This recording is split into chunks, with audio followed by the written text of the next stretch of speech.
ज्या शाळा आहेत त्यांची टक्केवारी वाढली, मराठी शाळांची टक्केवारी कमी झाली, 4थ्या नंबरला पटसंख्या गेलेली आहे. सरकार काय पाऊल उचलतं? असं आहे की कुठलीही मराठी शाळा बंद होणार नाही या संदर्भात सातत्याने आम्ही निर्देश दिलेले आहेत.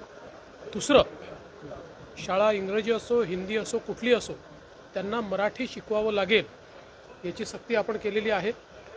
ती सक्ती योग्य प्रकारे ते पालन करतायत की नाही याच्याकडे आपलं पूर्ण लक्ष आहे. या संदर्भातली यंत्रणा आपण उभी करतो आहोत. त्यामुळे कुठल्याही शाळेला मराठी हे शिकवावंच लागेल अशा प्रकारचा आपला निर्णय आहे. भाऊत नाशिक आणि रायगडचा जो पालकमंत्री पदाचा विषय आहे या संदर्भात काल बावनकुळेंनी म्हटलं होतं की लवकरच गोड बातमी मिळेल. लवकरच सुटणार आहे. तो चाललाय त्याच्या संदर्भात चर्चा, पण लवकरच सुटेल. तेव्हा भाऊ काल जळगावमध्ये पोलिसांचं अपहरण हा प्रकार झालेला आहे. पोलिसांना काल अपहरण उमरठी गावामध्ये केलं होतं. असं आहे की मध्य प्रदेशचा जो आपला लगतचा भाग आहे या ठिकाणी काही इलिगल ॲक्टिव्हिटीज चालल्यात असं आपल्या लक्षात आलं. त्यामुळे आपल्या पोलिसांनी एक ट्रॅप टाकला होता. तो ट्रॅप टाकल्यानंतर त्यांना पकडायचा ज्यावेळेस प्रयत्न केला त्यावेळेस त्यांनी अधिक संख्येने त्याच्यावर हल्ला केला आणि एका आपल्या पोलिसाला उचलून नेण्याचा प्रयत्न केला. पण आरोपीला आपण पकडलं होतं.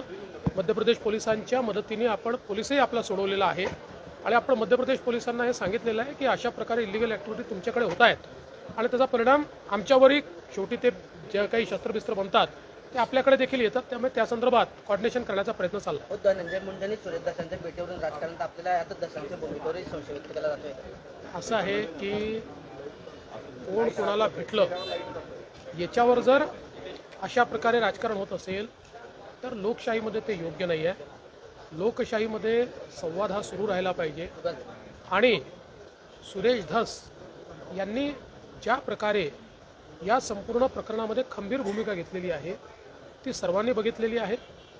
पण ही खंबीर भूमिका घेत असताना त्या माध्यमातून संवादच तोडून टाकायचा अशा प्रकारचं करण्याची आवश्यकता नाही आहे. शेवटी धनंजय मुंडे हे देखील राज्याचे मंत्री आहेत. एखादा आमदार एखाद्या मंत्र्याला भेटला तर त्यांनी कुठलाही फरक पडत नाही. शेवटी सुरेश धसांनी देखील हे सांगितलेलं आहे की भेट घेतली तरी हेतू एकच आहे की कुठल्याही परिस्थितीत या ठिकाणी सरपंच देशमुख यांच्या मारेकऱ्यांना शिक्षा झाली पाहिजे हा हेतू घेऊन ते काम करतात.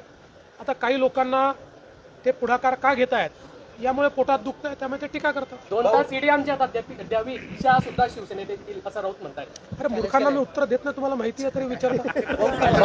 फडणवीस सेवालाल सॉन्ग आहे. अमृताबाईंचं एक गाणं सध्या चाललेलं आहे आणि त्याला नवी वेळेत खूप मोठे विपर्त मिळाले. ते अतिशय चांगलं सेवालाल महाराज जे आमच्या बंजारा समाजाचं दैवत आहे आणि आपल्याला कल्पना आहे की देशामध्ये सेवालाल महाराजांचं खूप मोठं कार्य आहे आणि त्यांच्या जयंतीच्या निमित्ताने एक मला असं वाटतं गाणं त्या ठिकाणी रिलीज झालेलं आहे. ते समाजातल्या सगळ्याच म्हणजे केवळ बंजारा समाज नाही सगळ्यांनाच ते आवडलेलं आहे. शेवटी एक प्रकारे आपल्या गुरूंच्या प्रती संतांच्या प्रती आणि ईश्वराच्या प्रती ती आराधना आहे.